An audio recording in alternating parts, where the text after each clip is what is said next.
Great. Okay, good morning. So this presentation is going to cover methods of fiscal redistribution. And what we mean by that is the transfer side of the sort of tax and transfer policy toolkit that we've been discussing in most of these lectures and reading about. So I'll present some arguments on behalf of AFs only increasing federal spending or transfers, right? The AFs that would not meet the taxes topicality violation. And I'll talk a little bit about modern monetary theory, or MMT, which is one of the methods by which an AF might go about redistributing without raising taxes first or as part of the plan. So what do affirmatives look like if they are not required to tax, right? What could you do as an AF other than tax? So these are kind of the main categories that I think at least raise themselves. First would be using non-tax revenue, which I'll talk about in a moment, and I think is unlikely to be a major part of the topic. Second, which is much more sort of topic mainstream, is deficit spending, meaning the government would appropriate funds now and then tax later as necessary to close the deficit. And third, which is honestly just kind of a flavor or a theoretical understanding of deficit spending in a particular way, printing money or using fiat currency, and then maybe taxing later if necessary, which would be the MMT approach.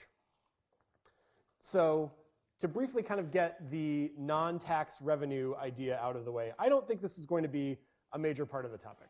I might be, I'm happy to be wrong about that, but it seems now that revenue other than taxes that governments take in is not likely to be an extremely useful source of funds to redistribute for the United States federal government. So typical sources of non-tax revenue are things that don't really apply very much in the United States. So for example, profits from state-owned enterprises. We don't really have state-owned enterprises. Like the Saudi Arabian National Oil Company or state-owned enterprises in China comprise a large part of the economy. Profits from those ventures would be non-tax revenue. The United States doesn't really do that. Similarly, foreign aid and intergovernmental transfers are significant sources of non-tax revenue for some countries. The United States, not a foreign aid recipient, right? State governments might get cash transfers from the federal government, which might be a source of non-tax revenue, but federal non-tax revenue, pretty small. So that's things like, usage fees or, the entry fee that you pay to a national park, things like that. Tariffs and customs duties, I found a couple of people that classified them as non-tax revenue, but also people that classify them as taxes, so that's even a bit ambiguous. So I just don't think that these sources raise that much money to be significantly redistributive. And also, if the idea behind fiscal redistribution is that the redistribution should be progressive, it's unclear that these revenue sources are progressive in that way. So I don't think that you're going to see many affirmatives deal with non-tax revenue.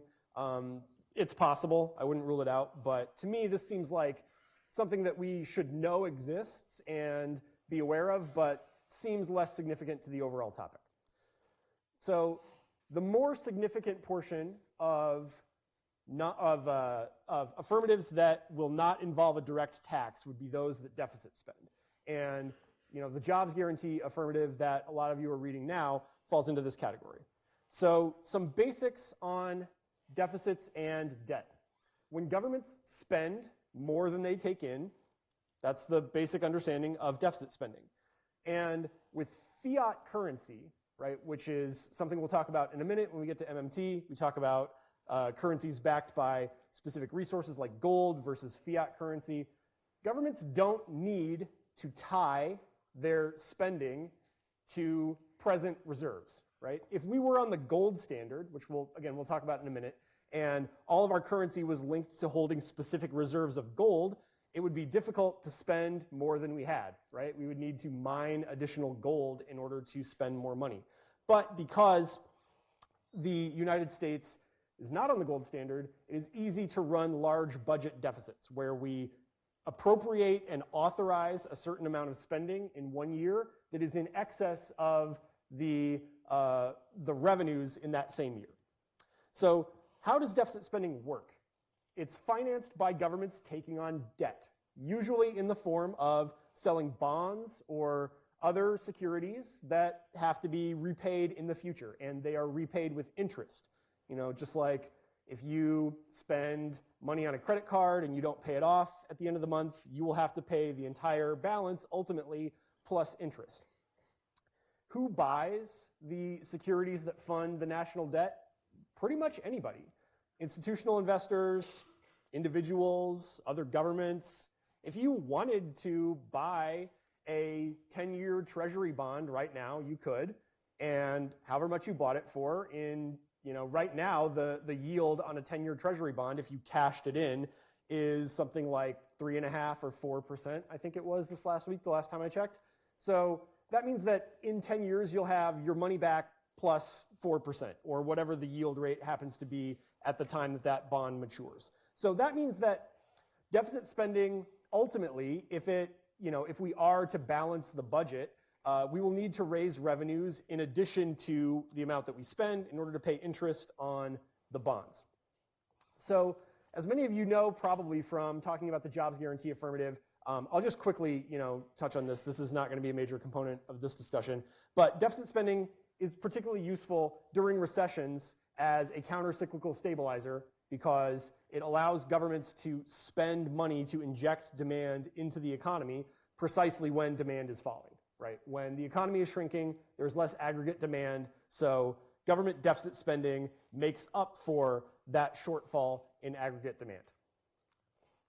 So I want to quickly talk about some of the arguments for why it makes sense that the affirmative might not need to include a tax, right? And so this is related and close to some of the discussion that, for example, Brandon presented in the topicality lecture, but the pieces of evidence that I want to show and the arguments that I want to talk about are less definitions, right? It's not like, we're not going to be looking at definition cards per se, more just kind of arguments about how this policy toolkit works. And I think that arguments like that are a useful corollary and supplement to definition evidence in a topicality debate because one useful way to choose an interpretation of the topic is what kind of best fits the actual way in which policies are made. So this piece of evidence is, it's in the same vein as that Lindert card that's the 2AC to must be taxes. So evidence like this establishes an interpretation of fiscal redistribution as a measurement of the difference in the Gini coefficient between pre-fiscal and post-fiscal income. So you look at people's income across the strata of society before the tax and transfer system affects their income, and you look at the Gini coefficient of incomes after the tax and transfer system affects income. And if the difference is positive, then fiscal policies have reduced inequality, as the last line says. A negative value indicates that a policy has increased inequality. And I like this one, because it has that very simple little equation that helps kind of graphically represent the evaluation of a policy.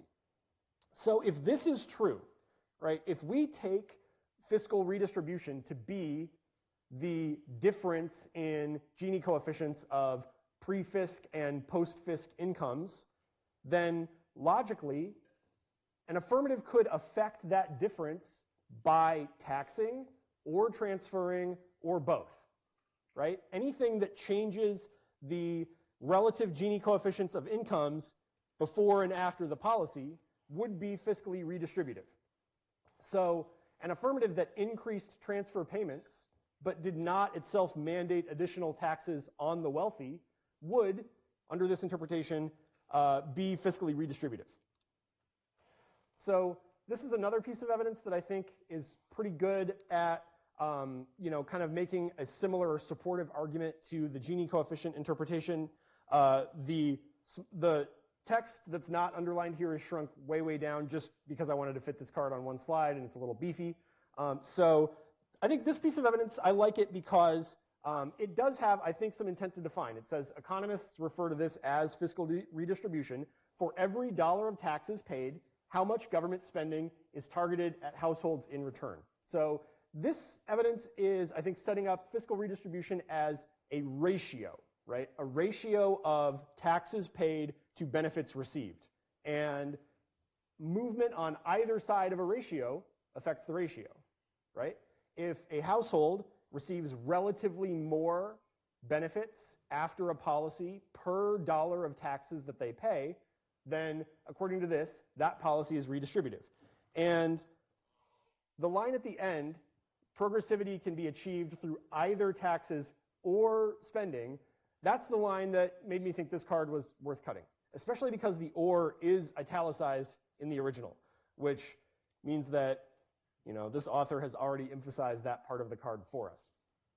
And I set out looking for a piece of evidence that I would say essentially that the line that I want in a card, which I haven't found perfectly yet, but this one gets close to, is just the idea that a policy that taxed alone or a policy that transferred alone could increase redistribution, right? Just kind of proving the basic factual case that we're trying to make with the idea that an affirmative could solely transfer or would not be required to tax. This is a slightly different version of one of the cards that's already in the jobs guarantee AF.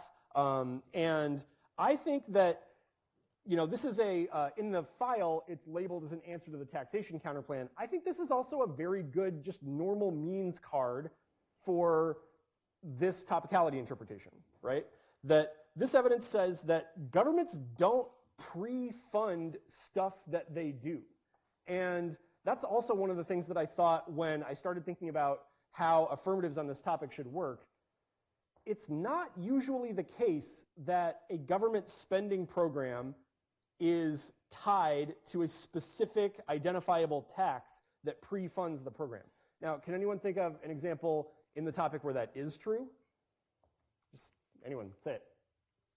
Social Security, yes. Social Security is a counterexample to this that is paid for by a specific tax that is paid in advance. But in general, deficit spending and federal spending are not pre-funded by specific revenues. That's just like we don't have a pay-as-you-go system for federal appropriations. So this is a place where both sides have arguments, I think. I think the neg could say that the fact that Social Security works this way and it's in the topic, and it's one of the central redistributive mechanisms that we have means that that's the more kind of predictable controlling interpretation.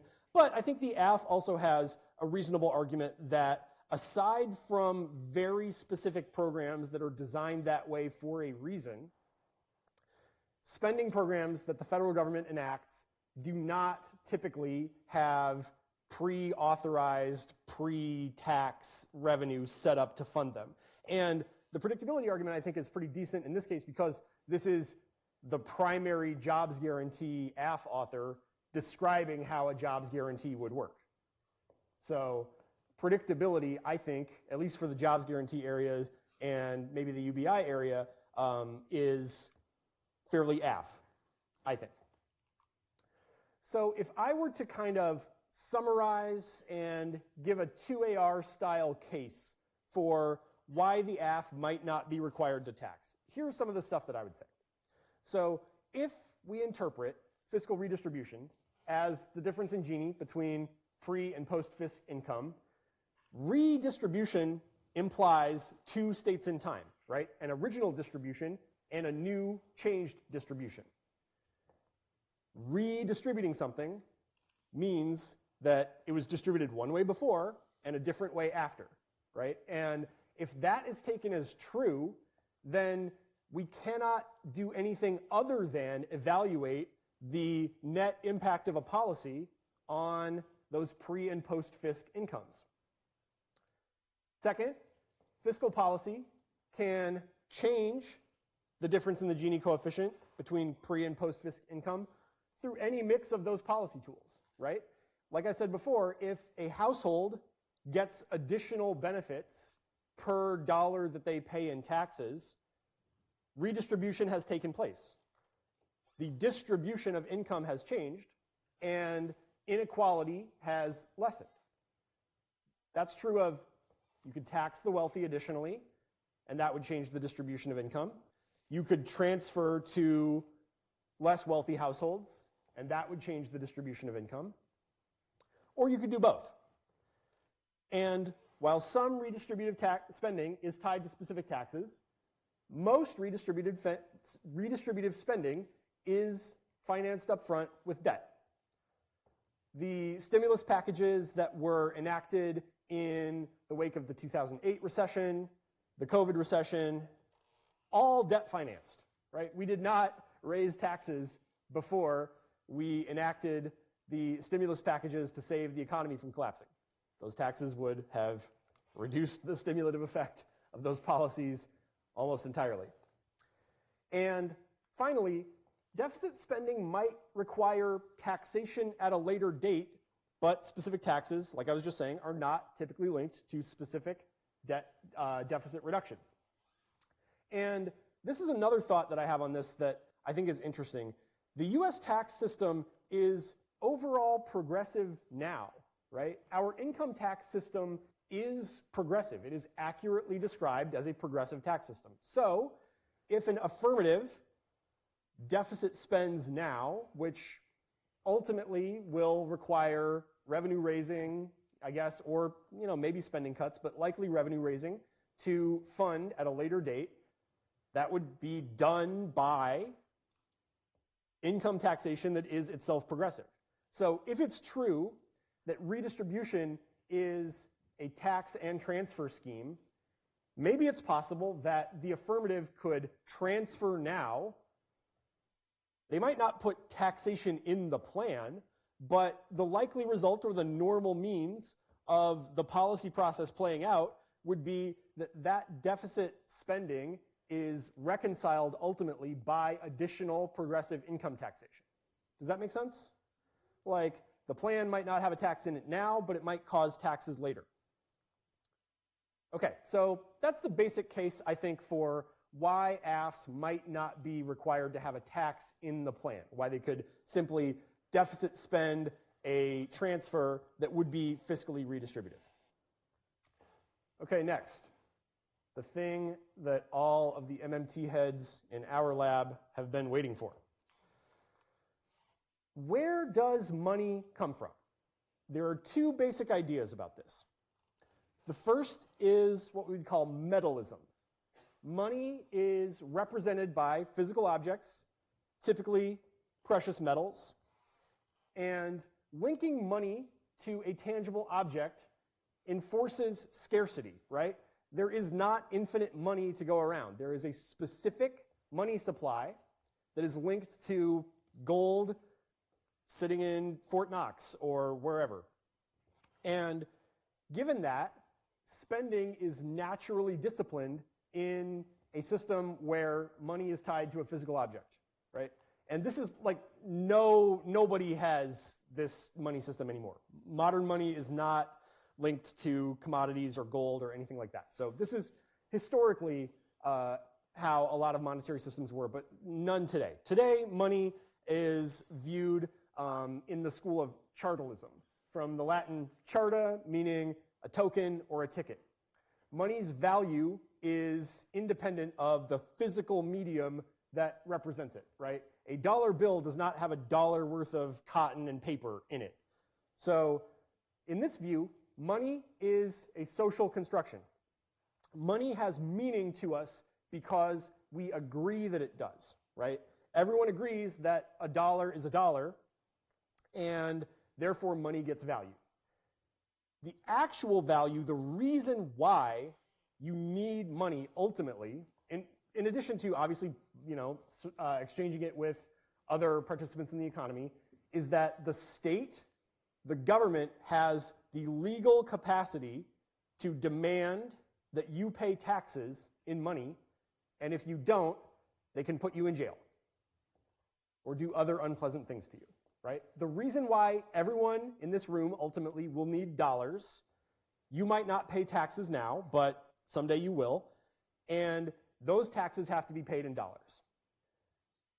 If the government started accepting taxes paid in Bitcoin, demand for dollars would go down because you would no longer need dollars to satisfy your liabilities to the government. You could pay it in Bitcoin, and that would boost demand for Bitcoin. It would legitimize it. It would delegitimize the dollar, right? Which is why the United States does not recognize things like cryptocurrency as legitimate legal tender for the payment of debts to the government. So some quick history of the gold standard. Like you don't need to like furiously write this stuff down. This is not going to be super relevant for the debates that you have, but it's important to understand. So central banks held gold equivalent to the value of total circulating currency. Paper money could be exchanged for gold at a fixed rate. So there was a certain defined exchange rate from paper money to gold. If you wanted to exchange your money for gold with the government, they would do so at a rate that was set for everybody and publicized. The gold standard had international elements, right? Exchange rates between currencies like the dollar and the pound were fixed with reference to gold. And the US adopted the gold standard formally. There's dispute about like which act exactly was the one that made the gold standard official. The history that I read said that the Coinage Act of 1873 was the one that implemented the international gold standard for the United States. So that's a reasonable approximation of when this occurred. And wars and conflicts throughout the 20th century tended to have the effect of getting countries off the gold standard for periods of time. The reason for that is exactly what we talked about a minute ago. You can't deficit spend on the gold standard, right? You can't spend more money than you have if your money is tied up in specific gold reserves. So when a country is in a war, there's a need to deficit spend, to spend more money than you have, because you have to prosecute a conflict that is, a mortal threat to the existence of your state. So you have an incentive not to be on the gold standard if you're trying to fight World War I or World War II. Nixon ends the gold standard in 1971. So the US being an entirely fiat currency monetary regime is relatively recent, right? Like it's not quite in my lifetime, but it's not that far either. And by 1976, the dollar officially has no legal relationship to gold. And at that point, the international monetary regime, exchanges between states, monetary flows between countries, becomes entirely based on fiat currency. Fiat currency, also side note, is one of the few times that you will see the word fiat used in the real world, not the debate sense. So some basics of modern monetary theory. The first principle to know and understand for understanding MMT is the idea of monetary sovereignty. MMT describes how money works in states that have monetary sovereignty. It does not apply to states that lack monetary sovereignty, which are states that lack any of these conditions, right? So in order to be a monetary sovereign, a state must issue its own currency, right? A state must issue its own currency, must not use the currency of another government or another state. It must collect taxes in that currency, issue bonds in that currency, and monetarily sovereign states don't borrow significant amounts of foreign currency, and they don't have a fixed exchange rate.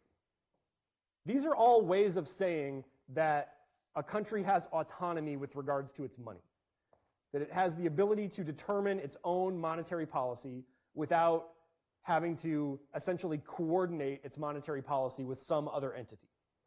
Right? So MMT holds, according to its proponents, in states that have monetary sovereignty. One of the main descriptive points of modern monetary theory is a criticism of what they call the household budget analogy. right? So MMT is critical of the idea that governments need to act like households when it comes to money. I, myself, cannot sustainably spend more money than I make, right? I can run some credit card debt for a while if I need to, but ultimately I will need to pay the debt that I owe and cannot have essentially a permanent deficit. Household spending choices are zero-sum, essentially. If I spend the money that I make on one thing, it's not available to spend on something else, right? Households are constrained. I cannot simply decide that the number in my bank account is going to go up today, right? I can wish it would, but that doesn't make it happen. And I also cannot print money if I need it, right? If I am trying to buy lunch and my wallet is empty, I can't just run back to campus, hook up a printer, and print off some more bills. It'd be great if I could, but I can't. And one of the things that you'll see a lot in political debates, in news coverage about spending, deficit spending, redistribution, et cetera, is politicians and commentators adopting this metaphor of a household for the way that the government makes spending decisions, right? Well, you know, just like you have to balance your books at the kitchen table, the federal government needs to impose discipline on its spending and make it sustainable, tighten their belt, et cetera. And one of the central points that MMT makes is that this view of a household budget does not apply to a government that has monetary sovereignty, right? A government is different from a household when it has monetary sovereignty because it can decide to print additional money if it needs it. It is not constrained by the existence of present reserves as a discipline on present spending. They're different, right? And MMTers say that in order to kind of change the way that we view the role of the state in the economy and transition to a regime where we are funding priorities based on need rather than an artificial view of resource constraint, we need to get rid of the household analogy in our political debates about spending. So the household budget fallacy is kind of one of the main descriptive points that MMT raises. The second sort of basic descriptive component of MMT, modern monetary theory, is reversing the typical relationship in time between taxation and spending. This is related to the household analogy, right? This is kind of further clarification of that. In the orthodox economic view, governments tax money in order to fund specific spending projects, right? And in the view of MMT, spending happens first, then taxation removes money from the economy as necessary. So, in other words, orthodox economics tends to adopt a view that sees the private sector as first creating value, which governments then tax in order to do what they want, right? So in orthodox economics, the private sector is the source of value. It creates value which governments then tax, and then governments allocate that spending toward their priorities, whether they be redistributive or not. MMT flips that temporal order between spending and taxation. According to MMT, governments create money and create the value that is used to exchange throughout the economy. And then, if necessary, governments ultimately tax to remove money from the economy that they themselves originated and circulated and created the value of. So, why does MMT matter? What's the impact? Why do we care? So, MMT has descriptive points, right, that are simply trying to identify an accurate theory of how money works. That's the stuff that we've talked about before. It's important, it's really important to keep in mind the distinction between the descriptive and prescriptive parts of this body of literature and theory, right? So The descriptive parts are what we've talked about before. The prescriptive are what we're about to talk about. So one of the kind of upshots or takeaways from an MMT reading of the economy is that the constraint on what governments can do, the public goods they can provide, the investments they can make, etc., the constraint on those things is not resources. We are not constrained by the availability of tax revenues, resources, etc. Instead, the constraints on our ability to fund public goods are political. And that makes a huge difference. If a constraint is not one based on resources, but simply based on political will, then we can choose a different policy, right? If we are resource constrained, we cannot simply will our way out of that. But if our constraints are primarily ideological and political, then we can radically shift the way that government funds priorities and the role that government plays in the economy by choosing to do so.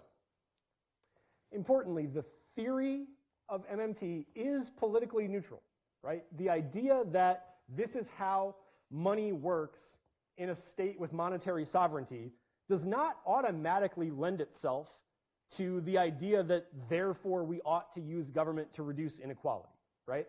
There is not a necessary relationship between the theoretical parts of MMT and the policy prescriptions that many MMT authors offer, right? So, for example, a lot of people say that the way that the United States approaches the military-industrial complex is already an example of MMT in practice, right? Because we do not raise taxes before we fund the military, right? We deficit spend on the military without regard to how we're going to pay for it or, you know, any of the kind of household budget constraints that usually only apply to social spending in political debates.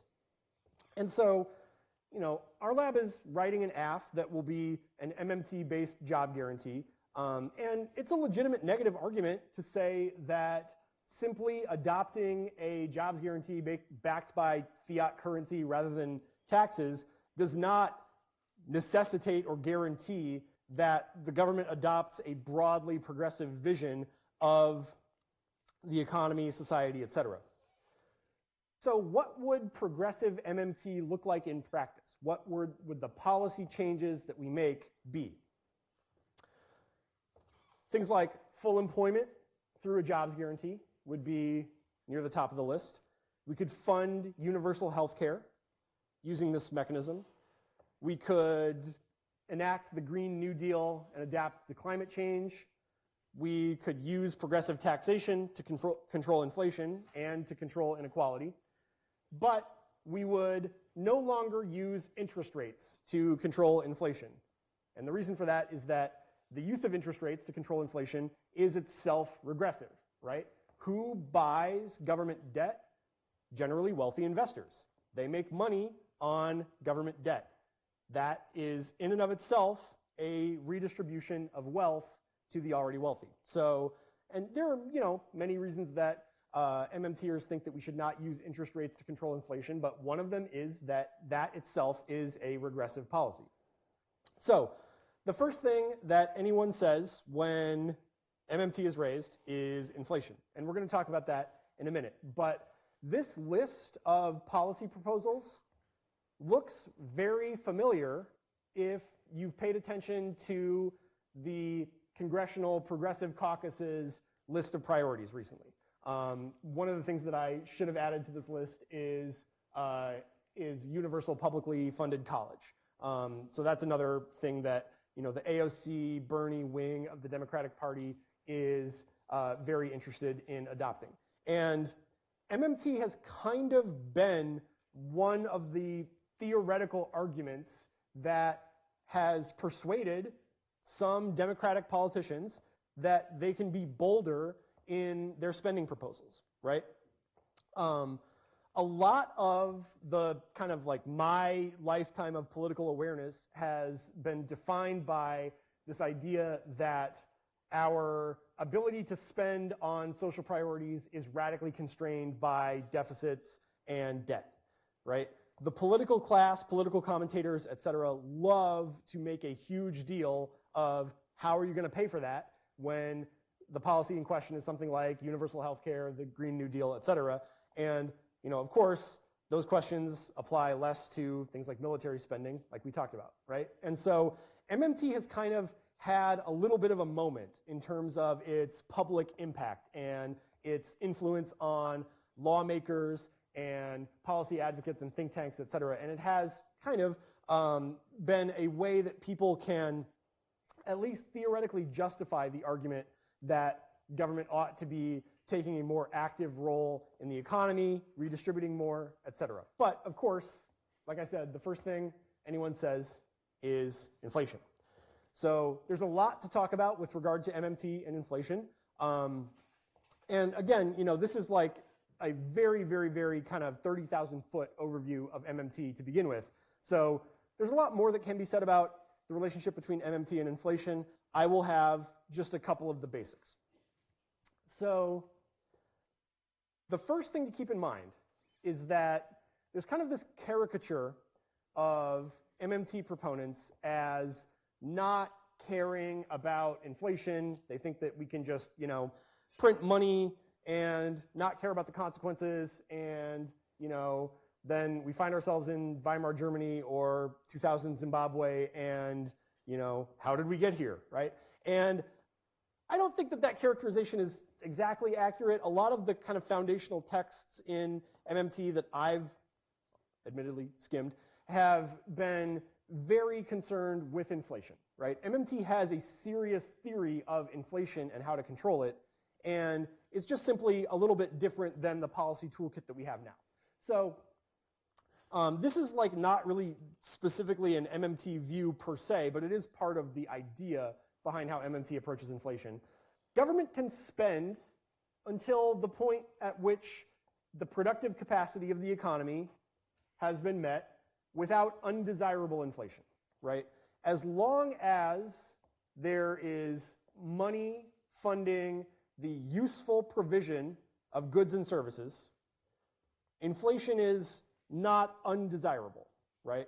Inflation is undesirable when it reduces purchasing power, it erodes the buying power of wages, et cetera. But until that point, if useful new investments are being made, then inflation is not something that we have to automatically oppose, right? That's like a fairly mainstream take on inflation.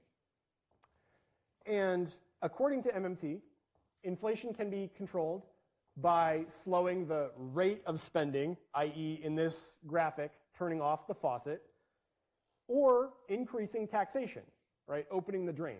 So the role of taxes in MMT is not to previously fund or fund prior to spending.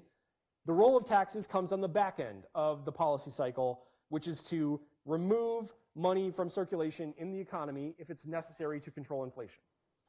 Of course, a lot of the economists that adopt this perspective also think that, importantly, one source of inflation is monopoly power, corporate concentration, price gouging, et cetera. So part of the prescription is to use policy tools like antitrust to also control inflation in addition to taxing to remove money from the economy. So there's this whole suite of policy options that are available to a government that wants to control inflation, like antitrust, other competition policy, regulation. You could if you really wanted to, you could just set price ceilings. That would not be great, but you could. So MMT would, if it were adopted as a kind of governing philosophy for fiscal and monetary policy, it would reduce the independence of the Federal Reserve, right? That is kind of an unavoidable consequence of adopting this policy approach. Is the Federal Reserve now is as independent as we can make it, right? Because we don't want political influence on the Federal Reserve. We want the Fed pursuing its mandate of full employment and low inflation as independently as possible based on the economic data. So MMT would kind of necessarily reduce the independence of the Federal Reserve because Congress, the epicenter of fiscal policy, would be taking over a lot of monetary policy functions as well. So today, Congress controls the supply of money into the economy, and monetary policy implemented by the Fed fights inflation by limiting the money supply. MMT would kind of switch those roles, right? The Fed, at the direction of Congress, the Fed and the Treasury would be primarily responsible for introducing money into the economy because, you know, the Fed would just basically spend money by crediting people's bank accounts. And Congress, through tax policy, would take over the mandate of fighting inflation, right? We would use tax policy to fight inflation rather than tax policy to spend money. Make sense? So this is connected to the idea of getting rid of the household budget analogy, of flipping the ordering between taxation and spending, right? If taxation comes first and funds spending, then tax policy is how money enters the economy, and monetary policy, interest rates, are how money leaves the economy. MMT flips that around. Monetary policy becomes how money enters the economy. Tax policy becomes how it leaves. Okay, so some further thoughts on MMT and taxation. The theory, the ideas behind this view of the economy are not inherently anti-taxation, right? The critique of the idea that taxes fund spending is not critical of having taxes as part of the policy toolkit. Instead, like I said, they just don't think that governments need to tax first in order to facilitate spending. So, what is the role of taxation? Number one, to bring it back to kind of some of the theoretical foundations, taxation guarantees demand for a currency. Taxation guarantees demand for dollars. You have to have dollars because you have to pay taxes in dollars. Now, one of the criticisms of this theory of money is, especially as it relates to the United States, is that if we adopted an MMT approach where we kind of just don't really care about debt, you know, the like foundational textbook of MMT says that the government should not even issue bonds in the first place, right? Like the ideal policy scenario for MMT is government not issuing bonds and interest rates permanently at zero. That would likely undermine international demand for dollars and the role of the dollar as the global reserve currency. There is kind of an unavoidable trade-off in the demand for dollars internationally if we're not selling bonds anymore, obviously. And so that's one thing that, you know, critics point out would sort of necessarily follow from MMT. But the role of the dollar in the United States economy would be guaranteed by taxation. The fact that you got to pay your taxes in dollars or the government will show up and put you in handcuffs. Secondly, as I was just talking about, to control inflation. Taxes take money out of the economy, and in the view of MMT, taxes basically destroy money, right? Like you could take cash and shred it if taxes were paid in cash. So taxation takes money out of the economy to fight undesirable inflation. And third, you remember the kind of progressive policy wish list that I was talking about as potentially being funded by MMT. Taxation policy is part of that, right? If a progressive vision of the economy undergirded by MMT were to be adopted, one of the things that we would do with taxes is redistribute wealth, right? Taxation would be progressive. It would be designed to remedy the concentration of wealth in certain hands, but not as a financing mechanism for other spending, right? Just because reducing inequality in and of itself is a policy goal that's worth adopting. So those are the roles of taxation in MMT and kind of how this all relates back to the topic idea of taxation and transfers. So that's the kind of presentation part.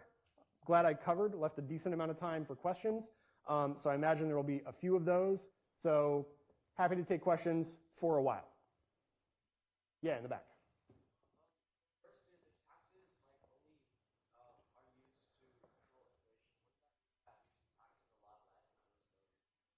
So the question was, if taxes are only used to control inflation, wouldn't that mean that we're taxing a lot less?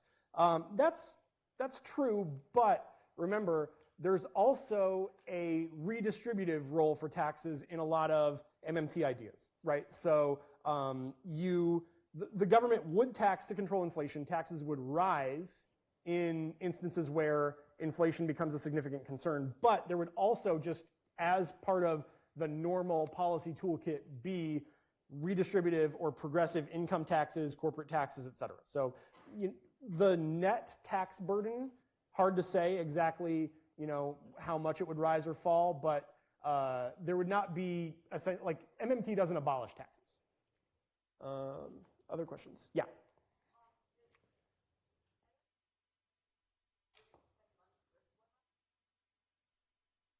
So the question is, what happens to the debt ceiling in an MMT view? I mean, if we were to kind of go all the way and adopt a full MMT policy toolkit, the debt ceiling would have to be abolished. Like, it's just incompatible directly with MMT's ideas about how debt works. Yeah.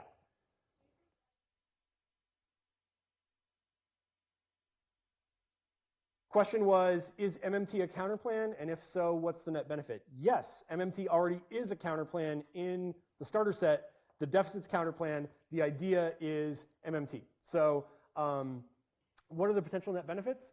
If the AF is required to tax and the neg wins the argument that AFs must enact taxation, any disadd to taxes is a potential net benefit. So you might not want to kind of make the net benefit to this counterplan like the most right-wing, anti-tax ideas, right? But one thing that you could say is that doing the plan without taxation kind of provides a test case or sets a framework for a broader MMT adoption, which would do things like, so I didn't really talk about like a lot of the impact side of the progressive MMT agenda idea, but one of the things that making policy based on these ideas would do would be it would signify a larger governmental commitment to social care, to just essentially providing for the needs of the less well-off, the disadvantaged, et cetera. It might fund progressive priorities like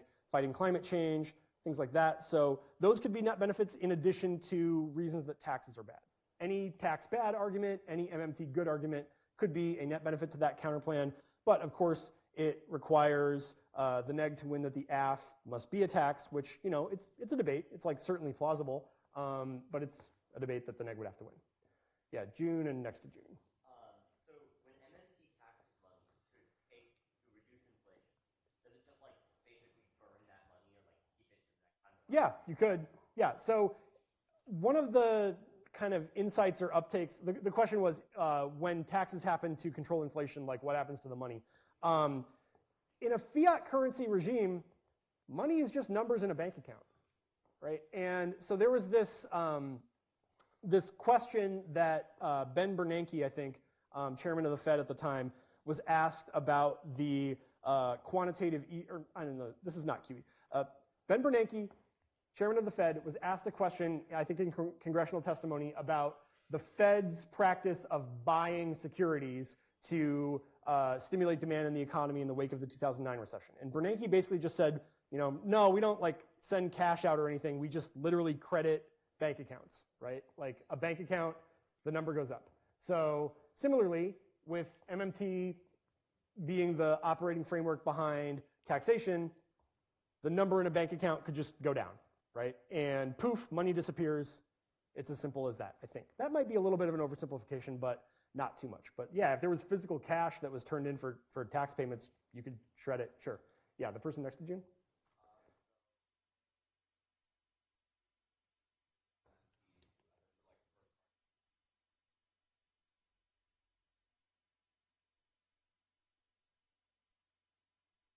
Yeah, so the question was relationship between the ideas of MMT and the capitalism K, and I think your question was like, if you're AF and making an argument that's based in this theory, can you like permute the cap K? Is that like what you were asking? Yeah, I think so. I've seen good evidence that says that, before an entirely socialist economy is created, there needs to be, some role for money and exchange, et cetera, and there likely would be money within socialism, and MMT can be a way of doing that, right? Like that kind of, that takes MMT beyond the sort of progressive policy wish list that we were discussing a minute ago, even further in that direction. But yeah, if you're permuting the capitalism K, that's something you definitely could say. Yeah. So like, could we basically just keep the dollar at the same like value forever? If instead of like when we like tax people and get the money, instead of like I guess like metaphorically shredding it, could we just put it back in the economy and never?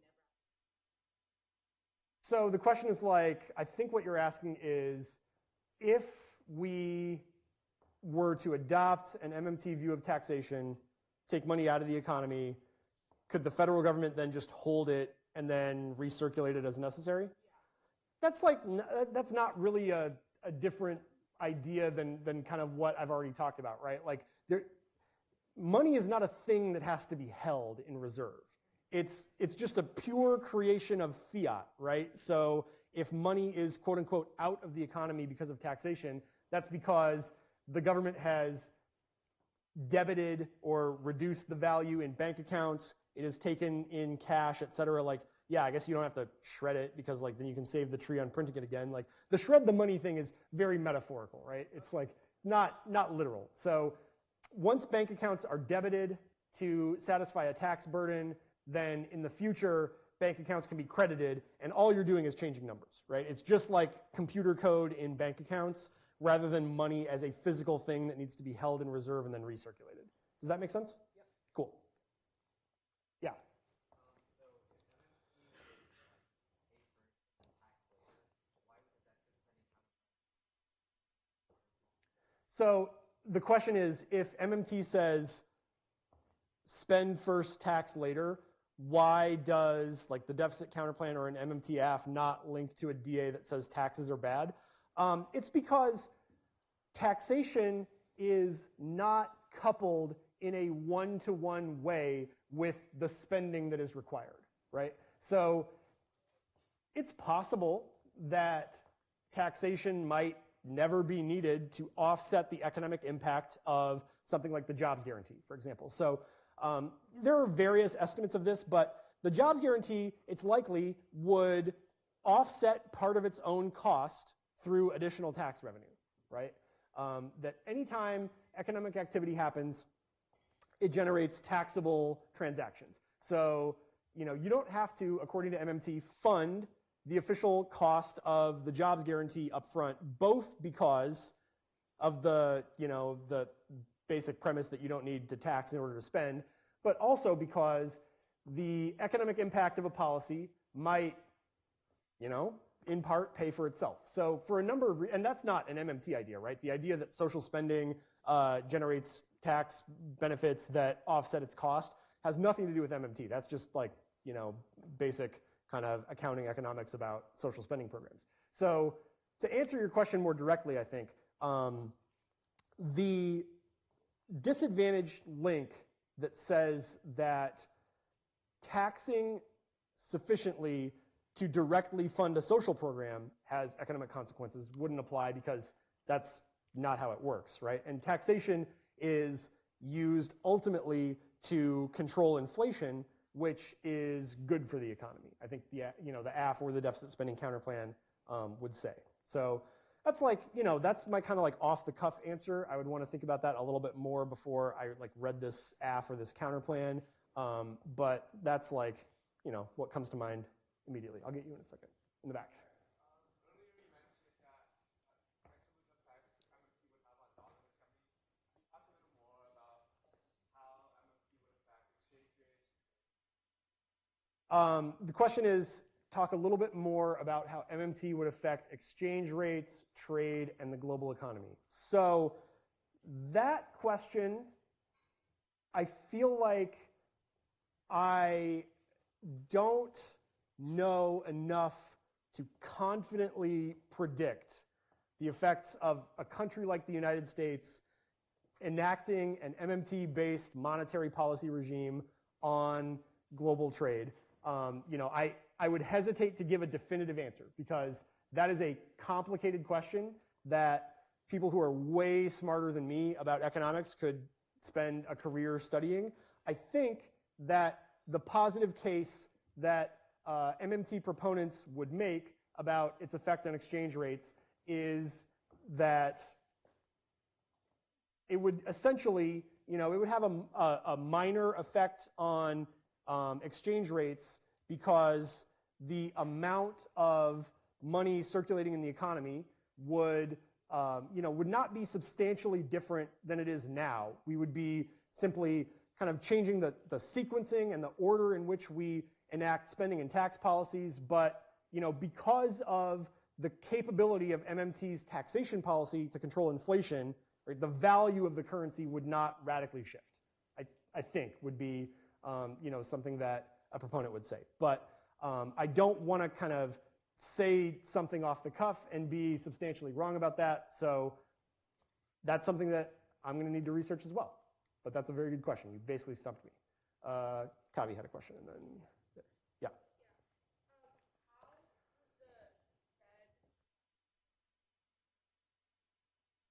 So the question is, how does the Fed introduce money into the economy under an MMT view?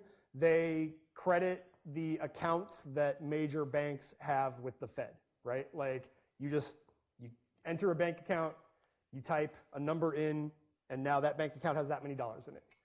Like it's that easy to create dollars, according to MMT. There was someone, yeah.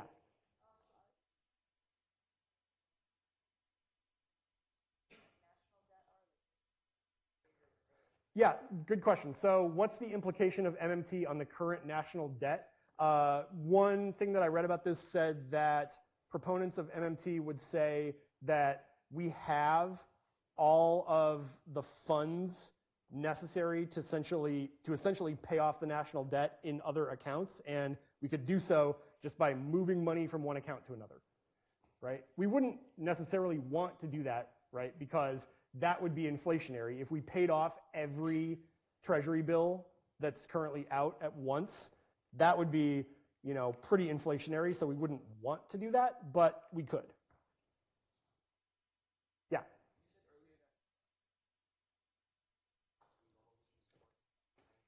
Yeah.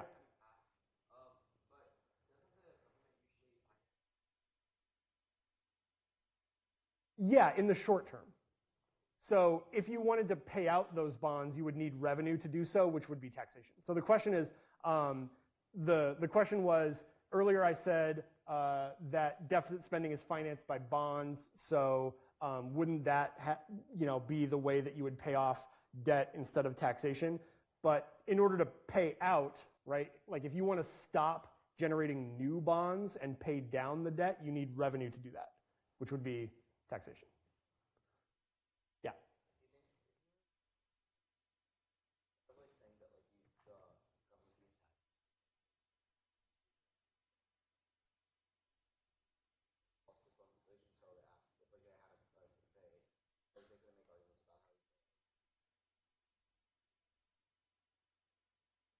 Okay, so the question is, if MMT is a counterplan and the AF says inflation DA, could the neg say monetary policy controls inflation rather than taxes? Is that the question? Yeah, so if the AF has like a wealth tax, you also use a wealth tax, So yeah, if the affirmative has a wealth tax, the counterplan would exclude that. So one thing that the neg could do in a scenario where the AF has a wealth tax and the neg wants to say MMT is, for example, if the plan text says, like the Green New Deal AF says, enact the Green New Deal jobs guarantee funded by a wealth tax. This is, there's a competition debate about this that is probably broader than the scope of this discussion, but one thing the neg could say is counterplan. Enact a Green New Deal jobs guarantee funded by fiat currency, new line, enact a wealth tax, right? You could do both, but not fund the Green New Deal jobs guarantee with the wealth tax, right? Like the argument the neg would make is that the plan has functionally committed to a relationship where the tax revenue of the wealth tax funds the jobs guarantee. The point of MMT is to sever the linkage between specific taxes and specific funding proposals. So you could fund the JG with fiat currency that's created by the government and also separately tax wealth, but not link the two in that way. Does that answer your question? Yeah, I think that if you're going down the route of making arguments from MMT people, they are pretty hostile to the idea of using monetary policy to control inflation. I don't think that that's something you would want to say, just because it'd be inconsistent with the evidence that you're already reading, right? That like, if this view of the economy is adopted, the primary control on inflation is tax policy. So I don't think you want to then kind of try to revert to monetary policy as an explanation for how inflation control happens. Yeah. Is any deficit spending automatically MMT? Well, so like, first thing to keep in mind is like, there's like, it's not like policies get a sticker on them that's like MMT certified, right? I mean, kind of, but like the distinctions between is this MMT, is this not MMT, a little fuzzy. You know, like that's why I said earlier that some people describe the way that the United States funds the military as essentially adopting the tenets of modern monetary theory already. So one of the things that would distinguish deficit spending under MMT from the way that we do it now is the kind of most hardline advocates of this theory would say that we should not issue bonds at all, right? That like deficit spending should not be funded through the sale of securities, which itself is regressive because it funnels wealth to people that can afford securities. That deficit spending should just happen by crediting bank accounts, like just creating money directly, not financing it through securities. So that's like one central difference between the way that we practice deficit spending now and the way that we might if we adopted an MMT view of the economy. Does that answer your question? Okay. Trying to find, yeah, back there. Yeah, you.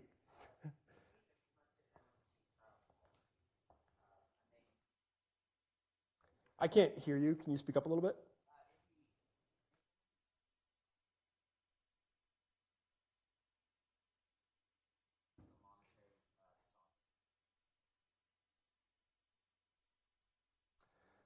Okay, so the question is, if MMT policy causes inflation, do we lose monetary sovereignty because we no longer sell bonds? So I think the answer to that is one of the things that I said a moment ago. Ideally, according to proponents of MMT, we would not finance spending by selling bonds in the first place, right? Like to sell bonds or not is a choice that a monetarily sovereign country can make. And if the demand for bonds were reduced by spending with fiat currency, MMTers would kind of see that as a fine outcome because they don't think we should use bonds to finance spending in the first place. Does that answer your question? Okay. Yeah.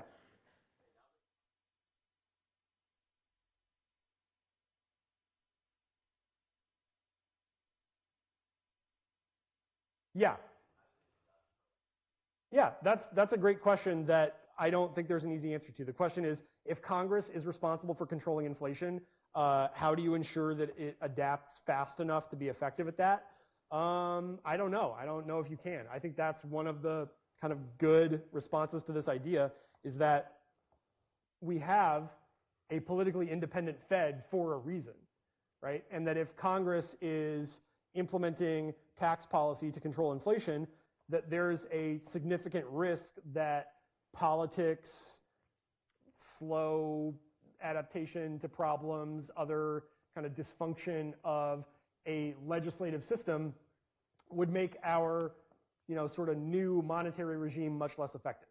I don't know like what the kind of Slayer answer to that is, other than that kind of, essentially, if we were in a political system where Congress supported making policy according to this idea in the first place, that Congress itself would be so transformed that it would likely, take its role as the controller of inflation a little bit more seriously. But we are very far away from being that, So in the real world, I don't think that any of this could happen until our political system were more receptive to these ideas in general, which might itself indicate a higher capacity to, you know, to at least control inflation. But like, yeah, if the AF were implemented today, fiat-wise, would Congress be good at controlling inflation?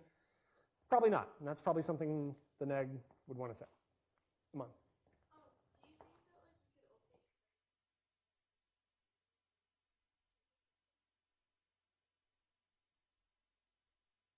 Yeah, so the question is, can MMT fund Social Security given its current dependence on payroll taxes? I mean, we could change Social Security to be funded that way if we chose to. We could use the ideas behind MMT to fund an expansion of Social Security. For example, like the AF that our lab is writing that expands Medicare by removing the age cap and you know, basically implements single payer. You could pay for all of that additional health spending with you know, with printed fiat currency if you wanted to.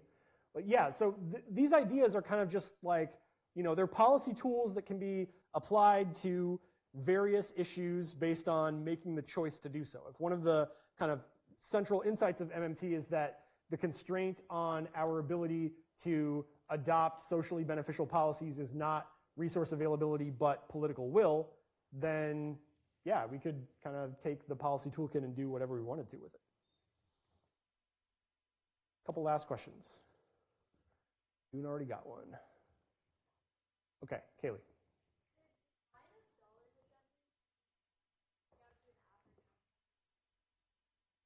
The question is, can dollar hedge be a solvency takeout to an AF or counterplan based on this idea?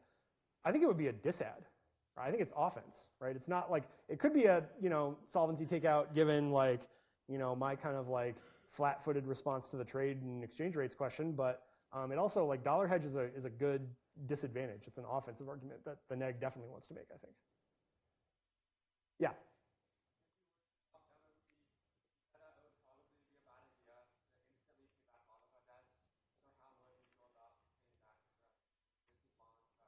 Yeah, so the question is, if we adopted MMT today, it would be a bad idea to kind of just like pay off the national debt in one shot. So how would we go about paying down the bonds that have already been issued? You know, this answer sounds cheeky, but it's true. I think that we would get a bunch of dorks in economics together and tell them to figure it out and make the payments sustainable and non-inflationary.